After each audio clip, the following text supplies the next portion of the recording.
Welcome to the Child Care Director's Chair, the podcast for bold educators who are ready to lead, grow, and shake things up in early childhood education. Whether you are a teacher eyeing that lead role, a lead stepping into leadership, or a center owner dreaming big, this is your space to grow with purpose and leave your mark.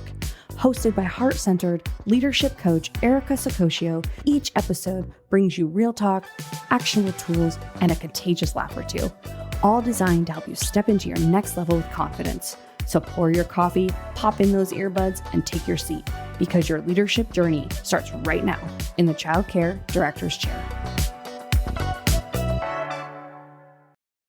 Happy Thanksgiving, my friends. It's Erica here. And today's episode, we're going to talk all about gratitude. This week, instead of rushing through celebrations or checklists, we're going to explore how noticing, appreciating, and reflecting on wins can elevate your team. It can elevate your leadership, your center, and yes, even fuel momentum into the new year. Stick around till the end, because I also have a special VIP giveaway for our first 5 listeners who text the show. But I'm not going to tell you what it is till the end. We're going to leave you in suspense. All right, let's get into it. I want you to think about gratitude as a way to expand your perspective. And I don't mean, gratitude just by saying thank you. It's also about shifting your focus to what's thriving and working well in your center. Leaders who view their program through the lens of recognition make better decisions and identify opportunities that others might overlook. I'm going to give you a couple quick tips that you can use to really help you expand on this idea. The first is, each week I want you to jot down 3 small wins in the classroom or in operations. I want you to celebrate effort as much as outcomes and acknowledge progress, not just perfection.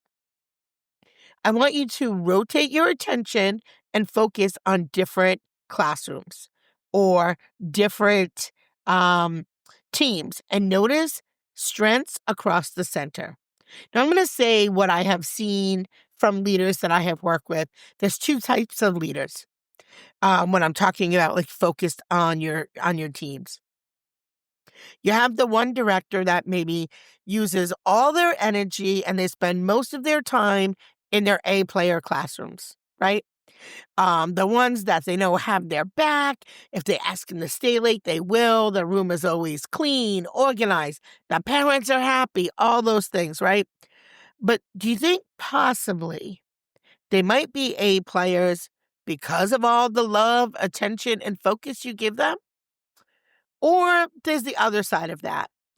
The A players who get no recognition and no attention because you spend all of your time hanging out in the room that has the C players, or God forbid, the D players, where you have the most problems, the most challenges. The kids aren't behaving. Who's biting who? The parents are complaining that their stuff is always lost or mixed up, right? And so we're always in that room. Instead of training, we're covering, we're playing superhero, saving the day, solving the problems, right? Think about it. You'll know which one you are. I want you to get some balance. So focus on teams on both sides and make sure you have a good perspective of who brings what to the table. Once you've done that, I want you to pause before your next team meeting and reflect on what's going well. That's going to inform your agenda and the tone. And, it's so easy to get stuck in the list of 50 things that are not going right. And we spend so little time on those things, right? It's always, you didn't wear a uniform, you texted out, the laundry list, guys, I don't have to tell you. I want you to use your observations to adjust your priorities. Not just responding to emergencies is my point. Look at what's going well. Stop building on that. And be grateful for the team that shows up. Be grateful for people's talents that they bring to the table. Now, I know it's Thanksgiving, so I don't want to make you think too much. You're probably stuffed with some stuffing. You ate some pumpkin pie. You listened to your uncle's stories about back in the day. I know, right? Football might be playing. The kids are running around the yard. Whatever is going on, take a step back, breathe into it, and just really be grateful for all the things that we have. You know, gratitude also shapes your team's energy. Culture is not built with slogans and rules. It's built through repeated moments of acknowledgement. Expressing gratitude changes energy. It increases engagement and it forces cooperation. And give some specific, actionable praise. Not just like, good job, but I noticed how you guided that activity today. It really kept the kids engaged. And publicly recognize team effort in team meetings or emails, but also follow up privately for deeper impact. And now you should not be the only cheerleader in town. Encourage peer-to-peer recognition to spread the culture of appreciation. And celebrate those small wins daily, a calm classroom transition, a creative activity, or a problem solved effectively. I can give you a good example. There's a teacher that works at one of my locations. Her name is Jasmine and Monica. And their classroom just happens to be a classroom that I walk through on my way out. Every day, just about. Her room always is so clean and organized. Every time, she doesn't have to ask. She doesn't have to say, what do you think about my room? I just walk in that room and I smile. It is never messy. The walls are always covered in art. Her boards are always done. The books are always organized. She runs a toddler room. Okay. So, I'm just so grateful for that because to me, that's something that helps keep me calm. I'm not really good in messy, chaotic, cluttery spaces. I've always been that way. So I am so grateful to see a room like that. And not that all the rooms aren't, picked up and all of that, but hers just has like a warm feel to it. You could tell it's loved. The stuff that's hanging up is very reflective of the children. It just has a different vibe. And I'm happy for that. So use gratitude to redirect focus from stress and maybe focus on success. Help the team feel capable and motivated. Because again, we can really, really spend a lot of time on what's not going right. I think gratitude also strengthens resilience. The demands of early childhood work can really drain energy quickly, and gratitude reinforces effort. It builds confidence and it helps your team bounce back from challenges. So here are some things you can do as the leader. Check in regularly with your staff to recognize unseen effort, especially during high stress periods, which we all know during the holidays, the kids go from a 0 to 2,000 really quick, right? The schedules change, there's parties, there's cake, there's visitors, there's music, there's just all wonderful things, but we all know that those really can escalate the environment. It doesn't really create a calm environment. And maybe we need to be mindful of that as well. Keep a log of contributions and improvements to reference during performance conversations. Can you imagine having a book that you pull out during somebody's performance review and you say, I'm giving you $1 raise and here is why, and giving concrete examples that happened months ago? Can you imagine how that person would feel? They're gonna be like, wow. Like not only do they see me, they took notes. They took notes about what made me awesome. I'll tell you, I would love if somebody did that for me. And encourage reflection too. Also, not only what you notice, but ask the staff to share one thing that they're proud of each week. And I think that would even be so cool if you made a board and not just a shout out board, because it's really easy to talk about our coworkers, right? It's really easy for me to say, Jan, thank you so much for bringing in the art supplies and helping me organize that closet. It's a little harder when we ask you about yourself and what you're proud of yourself. And I think we need to have that language more, and we need to model that more. We want our teachers to be proud of themselves, right? It shouldn't always just be, like I said, you're the cheerleader running around saying, oh, thank you, thank you, thank you. Oh, I love this, I love that. I think the peers should be doing it. And not only that, I want a teacher to stand in a room and look around and go, wow, like, look at how great my room looks. Look at how my room feels. Look at how my children are growing and thriving and happy. And, I haven't had an incident of hitting or biting in my room in weeks, and everybody's engaged and happy, right? Or I've got 15 messages from parents about that lesson that I did last week. That is what I want. That is what I want for everybody. So gratitude can get you there. And I also believe in my heart of heart that gratitude strengthens relationships with your families, not just your staff. Parents and families notice energy in your leadership tone.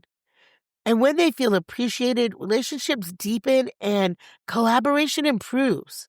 So send those weekly updates, recognizing their child's progress and the family's contributions. They can pick any center on the block. And if your block looks like mine, there's like 20 of us, right? Are we recognizing them? Calling families or messaging families to acknowledge their efforts that they do to support learning with their child or in your school community. Or the community involvement. Maybe you have a family that just, I don't know, donated to the Red Cross, or they give blood every month and you know about that. Acknowledge that as part of your gratitude that, wow, what wonderful people you have in your school community. Now, I know most of you, with it being, the holidays, I would bet more than 50% of you did some type of food drive this month, with it being Thanksgiving. Some of you did some type of food drive, clothing drive, uh, worked at a shelter, made cards for the homeless. I'm sure you've done some type of a community thing. And that community thing could have involved your families, whether they brought in canned goods or they donated money or whatever it is. Now is a great time to really highlight those partnerships with your families. During your events, parents really really are such an integral part of our school anyway. My parent board, I love my parent board. They are brutally honest and very loving, and our biggest fans for sure. So shout out to Shelby and Zach and Amanda and oh, so I don't know. I don't want to put everybody out there, but Cooper's mom, and there's quite a few. Ariana's mom. Um, we're super grateful for you. So, use gratitude to reduce conflict.